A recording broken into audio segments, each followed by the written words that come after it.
Al-Fatihah. A'udzubillahi minasyaitonirrajim. Bismillahirrahmanirrahim. Bismillahirrahmanirrahim. Allahumma fa'alni nikmatika mansuran nikmatika wa dzikra man yasina dzal jalali wal ikram.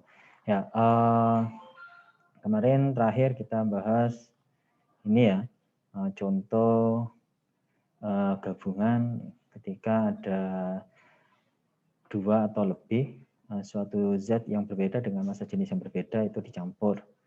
Nah, selanjutnya ini saya skip modulus bulk and kompresibilitas. Ya. Mungkin bisa dipelajari mandiri, namun saya langsung skip loncat ke 10.5, yaitu tekanan hidrostatis. Hidro itu artinya air, statis itu artinya diam. Jadi ini tekanan akibat air ataupun fluida dalam kondisi diam ya. Jadi fluidanya di sini jenisnya fluida air. Nah, jadi ada sifat menarik ya yang dimiliki oleh zat cair statis adalah yaitu adanya tekanan yang dilakukan pada benda yang dicelupkan ke dalam zat cair tersebut ya. Jadi tekanan tersebut muncul karena benda menahan berat zat cair di atasnya. Jadi kalau mau praktek ya, kalau enaknya fisika ini kita bisa langsung praktek ya, kecuali praktek fisika modern ya, itu kan skalanya atom. Nah, kalau ini bisa praktek, coba mas adik-adik ya, kalau yang suka berenang itu ketika semakin dalam kita kondisinya ya, berenang semakin dalam 7, 3, 4 dan seterusnya, itu akan merasakan kayak seperti ada tekanan gitu ya. Ya analoginya sama aja ketika kita ada di kedalaman 7 meter, sama aja kita membawa beban tepat di atas kita. Jadi berat volume air tepat di atas kita itu diakumulasi sampai di permukaan. Nah itulah beban yang dirasakan ya. Jadi kayak yang kapal selam Donggala ya, atau apapun di simulasi kapal Titanic ya, itu ketika semakin dalam itu kan semakin kayak ada tekanan gitu ya. Ada yang menekan sehingga hancur ataupun jadi dua dan seterusnya. Nah, jadi kayak analoginya itu ini 100 meter di dalam 100 meter itu sama aja ada di menahan sekian ton beban ya. Pasti sudah dipastikan aja. Makanya kenapa untuk penyelam-penyelam itu ada batasannya, alat-alat yang digunakan ya. Kalau yang paling dalam itu nggak mungkin orang yang masuk, pasti bisa menggunakan robot atau apapun ya untuk mengecek di dalam kedalaman tertentu. Nah, kalau ada manusia di bawah 100 meter dan seterusnya udah dipastikan udah jadi bubur ya atau hancur berkeping-keping. Ya, bayangin aja ditumpuk tronton ya, di atasnya ada 10 tronton gitu. Ini tekanan hidrostatis. Jadi tekanan oleh zat cair yang diam. Sekarang kita coba persamaan ya. Bersama tekanan hidrostatis. Jadi pertanyaan ada gambar ini. Jadi ceritanya ini ada sebuah penampang yang warna orange ya, yang kita sebut dengan luas penampangnya S ya. Itu berbentuk persegi. Terus dia berada di kedalaman H. Jadi dia kedalamannya itu H dari permukaan fluida atau zat cair atau air. Nah, di kedalaman ini, di kedalaman H sekian meter, kita bisa hitung tekanan yang dirasakan oleh permukaan atau penampang dari es warna orange ini berapa. Ya, jadi pelat tadi, ya, yang warna orange itu menahan beban zat cair di atasnya. Volume zat cair di atas pelat adalah V sama dengan H kali S. Jadi ya, S ini, pelat warna orange ini sama aja menampung beban air sebanyak ini, volume dari tepat di atasnya. Ini kan persegi ya. Ya ini kita ambil contoh yang mudah ya. Persegi, jadi kalau di atasnya ini volumenya sama aja volume dari balok. Ya. Yaitu luas alas kali tinggi. Jadi kita bisa hitung volume tepat di atas pelat tersebut berapa. Nah, volumenya yaitu H ketinggian kali S luas penampang meter kubik. Jika ρ adalah massa jenis zat cair, maka massa zat cair yang berada di tepat di atas pelat sampai permukaan air adalah massa sama dengan massa jenis dikali volume. Ya. Massa jenis kan konstanta udah diketahui ya. Volumenya yang kita hitung tadi yaitu H kali S. Jadi massa totalnya sama dengan jadi volume balok tadi, volume air berbentuk balok itu dikonversi, kita hitung berapa sih masanya ya dengan rumus massa jenis kali volume. Volumenya itu H kali S, massa jenis sehingga ketemu masanya. Dengan demikian, berat zat cair yang ditahan pelat orange tadi adalah, jadi berat zat cairnya yang ada di atas pelat orange itu berapa, yaitu sebesar W, ini bukan usaha atau kerja ya. Jadi ini W untuk gaya berat. Jadi gaya beratnya yaitu sebesar gaya berat zat cair yang tepat di atas pelat orange tadi ya, yaitu massa kali gravitasi atau massa sama dengan rho H kali S dikali gravitasi.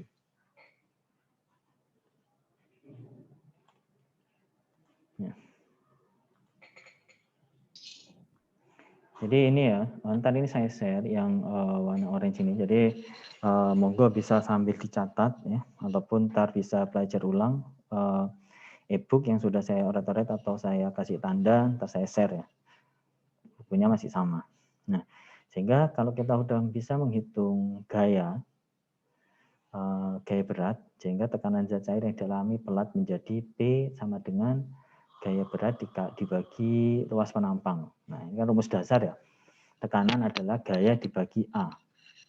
A-nya tadi luas penampang, gayanya itu gaya berat zat cair.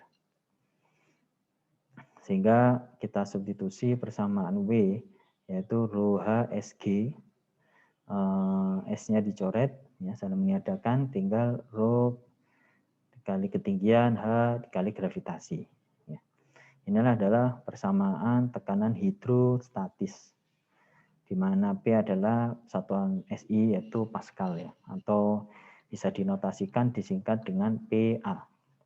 Bukan pendek akal ya di sini, Pascal. Mau nulis lengkap nggak apa-apa ya, Pascal bukan K ya, atau PA saja cukup, atau Newton per M kuadrat. Itu satuan SI. Nah, kalau ATM, nah tekanan udara kan 1 ATM ya. Nah, 1 ATM konversi ke Pascal itu adalah 1,03 kali 10 pangkat 5 atau 100.000. Atau kalau dibulatkan menjadi 100.000 gitu ya. Jadi 1 ATM itu sama dengan hampir mendekati 100.000 Pascal. Lalu massa jenis zat cair yaitu kilogram per meter kubik.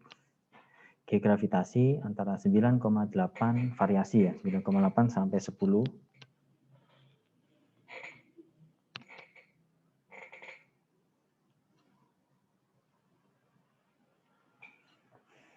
Dan H adalah kedalaman posisi benda diukur dari permukaan zat cair sejauh meter, sekian meter. Nah, tekanan hidrostatis yang tertuang dalam persamaan 10.4 ini, ya, rho H, adalah tekanan yang semata-mata dihasilkan oleh zat cair yang diam. Jadi ini contoh ya, contoh 10.2, yaitu kapal pesiar Oasis of the Seas memiliki panjang 361 meter dan lebar 47 meter. Jadi di gambar 10.6 ini contohnya kapal pesiar terbesar di dunia. Kalau nggak salah ini ya, udah ganti ya, The Harmony kalau misalnya, yang terbesar ya. Ini masih lebih kurang besar lagi ya. Titanic kalau masih jauh ya. Nah ini bagian dasar kapal berada pada kedalaman 9,3 meter dari permukaan laut. Jadi kapalnya tadi sekian persen badan kapal itu tenggelam. Pastinya yang tenggelam bukan bagian atas, yaitu lambung kapal ya, bagian bawah. Nah, kita ilustrasikan itu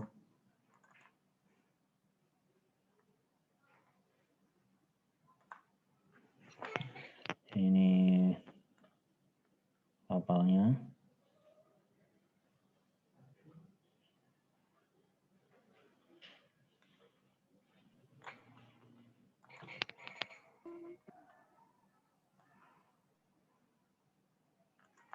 Nah, ini bayang kapalnya. Ini apa? Baling-balingnya.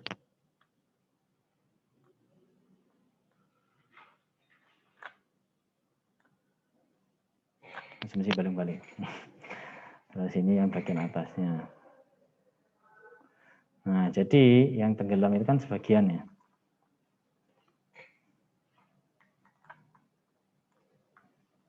Ini tenggelam. Loh, kok keluar baling-balingnya? Nggak apa-apa lah, bebas. Nah, jadi 9,3 meter itu kedalamannya, asumsi rata ya lambungnya ya. Itu kedalaman atau bagian kapal pesiar yang tenggelam di bawah permukaan laut, yaitu sedalam 9,3 meter. Ini 9,3 meter itu ini. Itu 9,3 meter. Nah, ya, perkirakan gaya yang dialami kapal akibat tekanan hidrostatis air laut dengan asumsi massa jenis air laut kira-kira sama dengan massa air, yaitu jadi asumsi massa jenis air laut yaitu 1000 kg per meter kubik. Jadi lambung kapal menerima tekanan hidrostatis dari seluruh bagian permukaan yang tercelup ya. Jadi ada permukaan yang bagian depan, belakang, kanan, kiri, bawah. Tidak ada permukaan bagian atas. Kalau kecuali kapal selam. Kapal selam itu permukaan atas, bawah, kanan, kiri, depan, belakang, kena permukaan air. Ya. Ini tekanan menghasilkan gaya yang tegak lurus permukaan. Nah, jadi ada sebentar ini gayanya.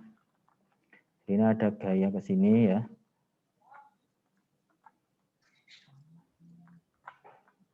Terus ada gaya dari samping kiri, samping kanan, dari depan dan belakang.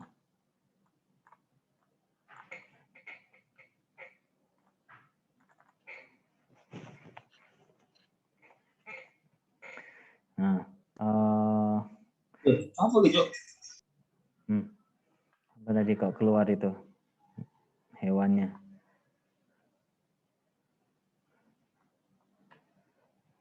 Gaya dari permukaan kiri dan kanan saling meniadakan. Jadi yang kiri dan kanan saling meniadakan karena dia berlawanan. Pasti nilainya sama di titik tertentu. Begitu pula gaya dari permukaan depan dan belakang juga saling meniadakan, kecuali yang tetap adalah gaya air laut dari bawah, arah bawah.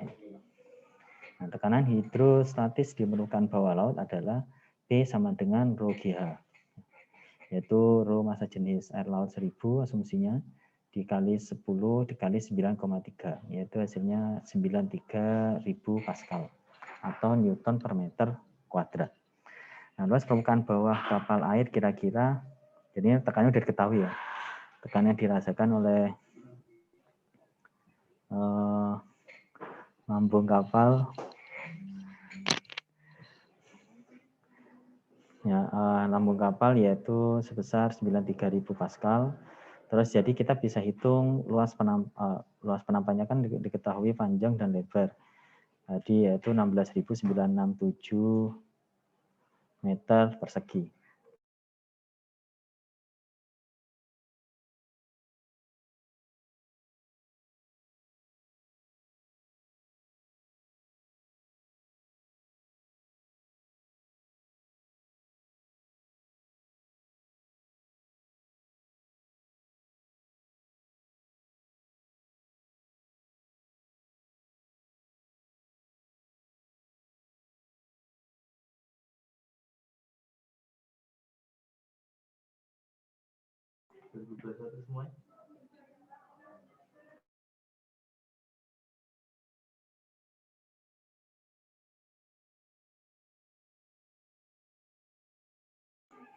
Oke, lanjut. Nah, ini luasnya ya. Tadi kan sudah diketahui panjang dan lebar.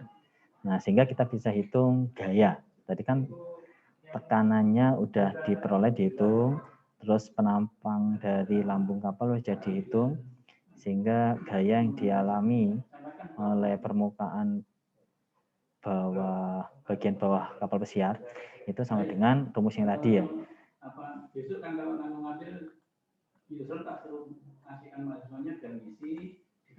Nah, ini kan rumusnya di sini kan T sama dengan gaya dibagi luas penampang. Nah, ini kan F per A. Jadi F-nya ini kan gaya, ini W ya, sama aja, gaya berat, sama-sama gaya. Nah, jadi gaya sama dengan tekanan dikali luas penampang. Ya, jadi gaya sama dengan luas, tekanan kali luas penampang. Tekanannya udah dihitung 93.000 Pascal, luas penampangnya itu 16.967, sehingga 1,58 kali 10 pangkat 9 Newton. Gaya ini setara dengan gaya gravitasi pada sebuah benda yang memiliki massa. Ya. Jadi kita asumsikan ini gaya gravitasi ya, untuk menghitung massa berapa sih ya yang dirasakan oleh pesawat artinya. Jadi gravitasinya diketahui 10 meter per segi, meter per second kuadrat, sehingga massa yang dirasakan oleh kapal pesiar itu adalah gaya dibagi gravitasi. Gayanya tadi sudah diketahui dibagi gravitasi, sehingga diperoleh 158.000 Newton. Jadi kapal pesiar itu merasakan beban. Ya. Jadi ini berarti dengan bagian dasar berada pada kedalaman 9,3 meter, kapal mampu menahan beban total 158.000 ton. Ya. Nah, jadi itu perhitungannya. Jadi berapa sih dia mampu tenggelam dengan beban sekian. Ya. Untuk sebagai indikator kemampuan kapal pesiar itu bisa menampung sekian ton.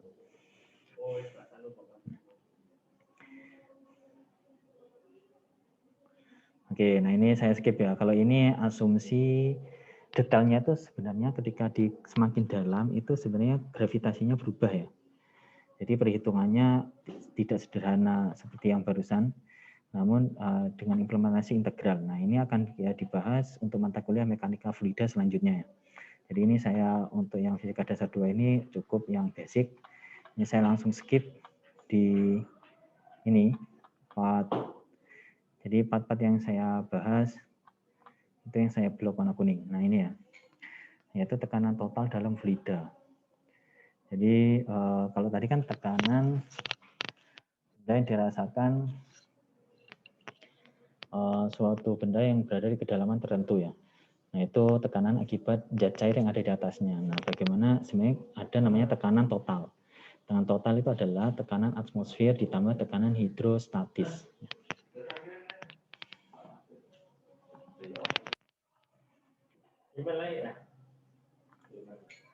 Jadi analoginya seperti ini. Yang ini air ya, air laut ya. Nah, ini semisal apa bola atau apa ya. Nah ini ada tekanan di sini, ya tekanan akibat zat cair yang ada di atasnya yaitu rho GH P ya sama dengan ini ditambah tekanan di atas permukaan air laut. Itu tekanan apa? Yang tahu?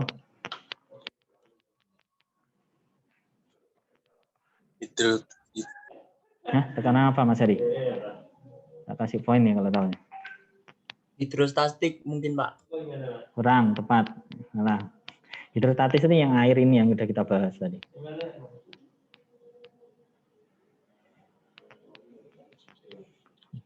Ya, oke. Yaitu hilang poinnya. Nah, yaitu tekanan udara ya. Jadi di atas permukaan laut ini kan ada udara. Tekanan udara berapa nilainya? Ada yang tahu?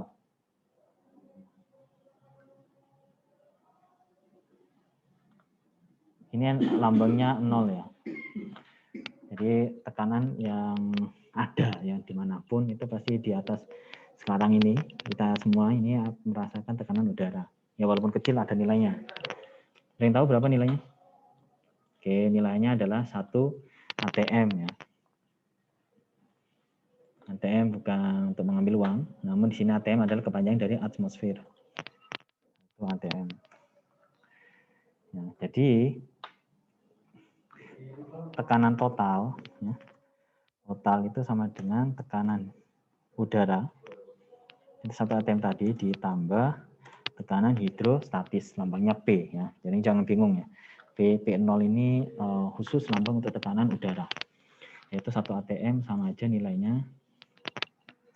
Jika kalau dikonversi ke Pascal, jadi jangan dimasukkan 1 ya. Ini kan tadi hasilnya Pascal yang P. Nah, ini harus Pascal juga. 1 atm itu sama aja 1,03 kali 100.000 atau 10 pangkat 5, atau kalau disederhanakan yaitu 100.000 Pascal. Nah, ya. Ya, ada nilainya ini P0. Nah, kecuali di atas permukaan air laut ataupun fluida air itu asumsi. Kalau misal nulis asumsi vakum, jadi P0-nya sama dengan nggak ada tekanan udara ya. Jadi P0-nya itu 0 ya, karena vakum yang nggak ada tekanan. 0. Jadi kalau ada soal hitung tekanan yang dirasakan oleh benda tersebut di kedalaman sekian meter berapa dengan terus di soal diketahui asumsi udara vakum. Ya udah, jadi tinggal hitung tekanan hidrostatis ini ya, rho GH. Tanpa ditambah dengan P0. Misal lupa nggak diketahui di soal, nggak diketahui, pernah membuat soal jebakan gitu ya. Ya dimasukkan semua dimasukkan padahal ada tulisnya vakum. Nah kalau misal nggak diketahui ini vakum atau enggak, adik bebas tergantung ya. Jadi wajib, makanya di engineering wajib kita menulis asumsi karena banyak batasan-batasan yang tidak didefinisikan. Jadi asumsi vakum. Nah itu ya udah nggak usah masukkan P0. Jadi ditulis di jawabannya asumsi vakum atau asumsi ada tekanan udara. Makanya Olimpiade Fisika ya yang ikut mungkin ini sekarang ada 5 ya yang di jaring internal dari mesin 2, sipil 2, elektro 1. Nah itu bukan pilihan ganda ya, namun esai. Jadi karena dihitung di sana, ntar ada asumsi, caranya dan seterusnya ya. Oke, itu ya. Lanjut lagi materi tadi. Nah ini ya, jadi ingat yang ditangkap, kecuali kalau yang ditanyakan hitung tekanan hidrostatis. Kalau yang ditanyakan hitung tekanan total yang dirasakan oleh benda dalam fluida. Itu ini rumusnya. Nah, ini ilustrasi gambarnya tadi. Jadi ini titik suatu benda di kedalaman H, sehingga tekanannya itu rho GH ditambah P0.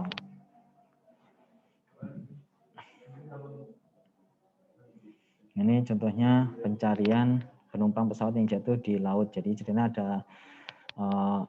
penyelam ada di kedalaman 37 meter, tepat di bawah permukaan laut.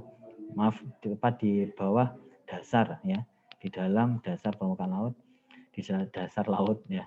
Jika diasumsikan massa jenis air laut sama dengan air, berapa tekanan total dialami penyelam? Ya. Jadi tekanan totalnya tadi yaitu kita hitung tekanan hidrostatis terlebih dahulu akibat di dalam laut rho GH, rho 1000, G10, 37 kedalamannya yaitu 370.000 Pascal. Terus untuk tekanan udara yang di atas permukaan laut yaitu tadi asumsi yaitu 100.000 Pascal. Maka tekanan totalnya yaitu tekanan udara ditambah tekanan hidrostatis 370.000 ditambah 100.000 yaitu 470.000 Pascal. Ini kalau dikonversi ke atm bisa tinggal dibagi 100.000 karena 1 atm itu asumsi 100.000 Pascal sehingga ini dibagi 100.000 yaitu 4,7 atm. Kalau ini tanyakan monggo ya langsung aja masuk ya. Nah, ini yang terakhir pembahasan sebentar. Ketinggian permukaan fluida. Jadi ceritanya ada fluida, ada air, fluida yang sama. Monggo kalau ada bisa praktekkan. Kayaknya ini udah umum ya. Jadi kita masukkan itu pasti permukaannya sama. Kenapa? Karena tekanannya sama di titik manapun. Ya. Jadi tekanan udaranya juga sama di lubang yang besar, kecil atau sedang dia sama. Terus airnya juga sama, massa jenisnya sama. Jadi apalagi rho GH, massa jenis sama, gravitas sama, otomatis H-nya juga sama. Jadi tekanannya di titik manapun namun sejajar ya. Bukan di titik A terus di titik di atas B, titik di bawah C itu pasti berbeda-beda ya. Karena ketinggiannya berbeda. Jadi kalau ketinggian sama, otomatis ini tekanannya sama. Karena tekanan udaranya juga sama, zat cairnya juga sama. Ya. Misal, ini saya tambah tekanan tambahan yang lubang kecil. saya kasih ditiup atau ditambah tekanan sekian atm, maksimal kan tekanan udara 1 atm ya. Kita jadikan 3 kali lipat, yaitu 3 atm, sehingga ini akan pasti kedorong. Ini akan kedorong ke bawah, dan ini ke atas, yang sedang juga ke atas. Gitu ya, selama fluidanya masih sama. Nah, tekanan di titik A selama sejajar, tekanan B dan C dia sama. Nah, ini tadi ketinggian dorongan pada fluida ya. Jadi ini tadi kan tekanan sama dengan ketinggian dikali gravitasi kali rho. Sehingga ketinggian itu sama dengan P tekanan dibagi massa jenis kali gravitasi. Nah, contohnya ini, jadi ada L gini ya. Lubang yang bawah ini terhubung suatu gas atau apapun dengan tekanan P. Terus yang di atas ini dia terhubung berhadapan langsung dengan ruang vakum, sehingga nggak ada tekanan di sini.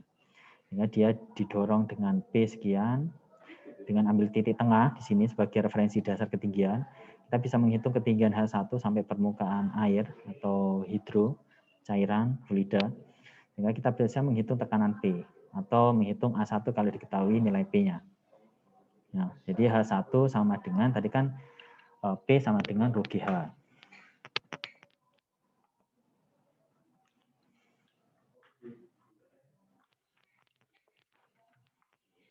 Yang tadi P sama dengan massa jenis kali gravitasi kali H.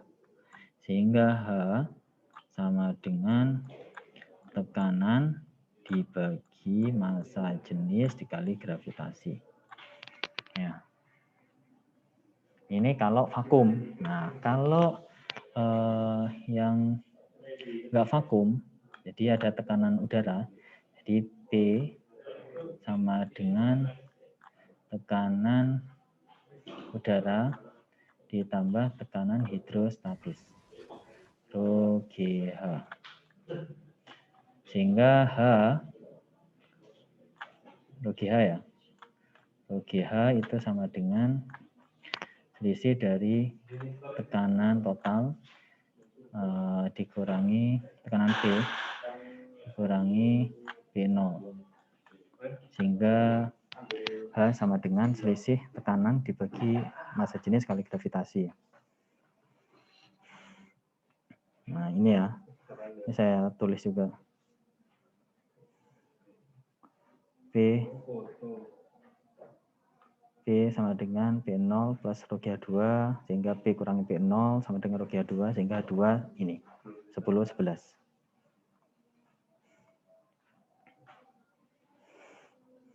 Oke, mungkin itu dulu ya untuk pembahasan kali ini. Ada yang ditanyakan? Jadi ini step by step ya. Saya harapannya benar-benar paham untuk yang fluida ini.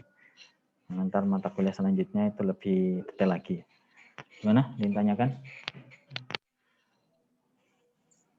Mau nanya tekanan hidrostatik gimana ya? Seperti apa, Pak? Tekanan hidrostatik itu ini, Mas Hari kalau pernah renang belum? Pernah. Mas Hari kalau renang, terus di kedalaman 1 meter dari permukaan kolam renang, air kolam renang, nah itu tekanan hidrostatik, tekanannya yang dirasakan Mas Hari akibat menampung air yang tepat ada di atas Mas Hari sampai di permukaan. Jadi ini.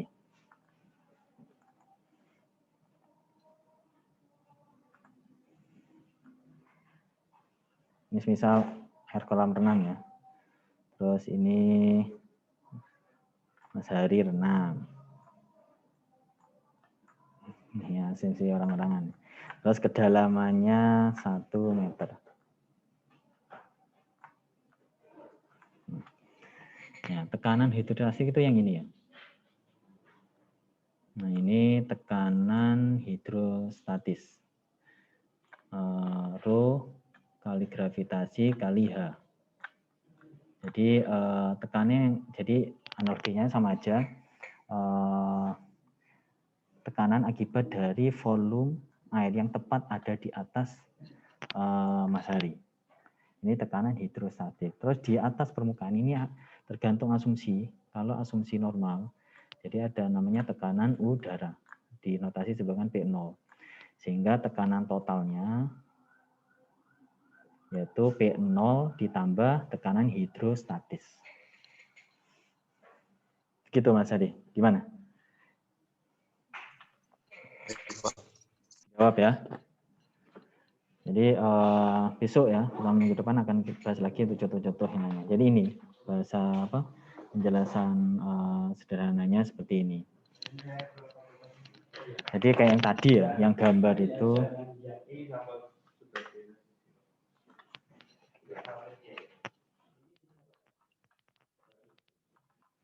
Nah, saya balik lagi ke yang pelat tadi. Nah ini lah. Jadi ceritanya ada lempengan, lempengan datar gitu ya, dengan luas kubus kotak. Ya. Kotak. Jadi luas penampangnya sebesar S. Misal lebarnya sisinya 1. Jadi kan 1 meter, asumsi meter.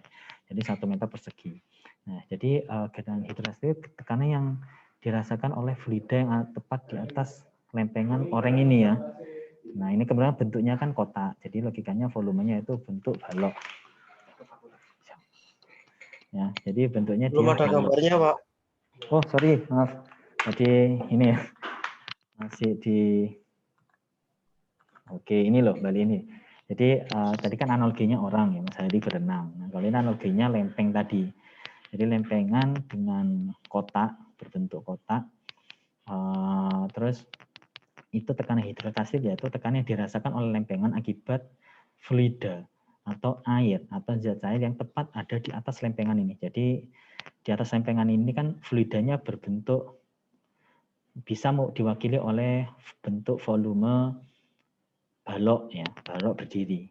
Nah, ini volume balok ini, volume air yang tepat ada di atas lempeng itu berbentuk balok volume. Jadi kita bisa hitung volumenya. Nah, itulah yang dirasakan lempeng itu ibarat membawa air sebesar volume balok ini. Ya kalau analoginya orang tadi kan sulit ya, bentuknya apa ya? Pokoknya tepat di atas Mas Hadi bentuknya orang, jadi ya dasar lempengannya itu bentuk orang, ditarik ke atas dengan ketinggian 1 meter tadi. Begitu Mas Hadi, menjawab enggak analoginya? Halo? Jawab, paham. Ya, sip.